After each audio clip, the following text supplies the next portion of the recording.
Hi, my name is Titti Qvarnström. Today I'm gonna cook Earl Grey crusted chicken breast, very fruity couscous, and to that some vegetables that's been fried with lemon verbena.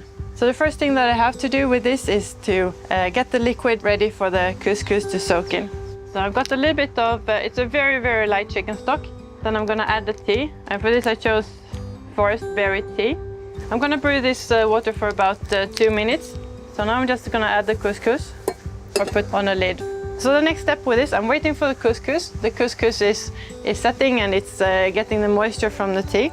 So now I'm gonna start frying the vegetables. So I just want to make sure that the vegetables get really nice and caramelized.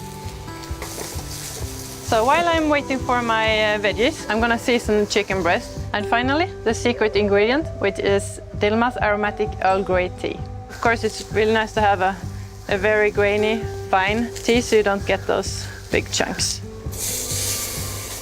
When you fry meat, it's really important that you put the salt on before you fry it. So the chicken is ready. I've still got the carrots in here because they are very tough vegetables. Right, so now it's become time to add the verbena.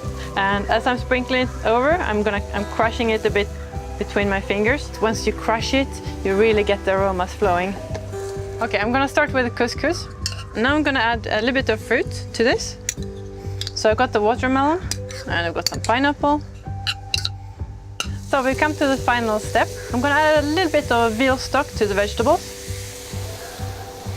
Time to plate up. And then the vegetables, some of this. And then finally the chicken, which I'm gonna slice slightly first.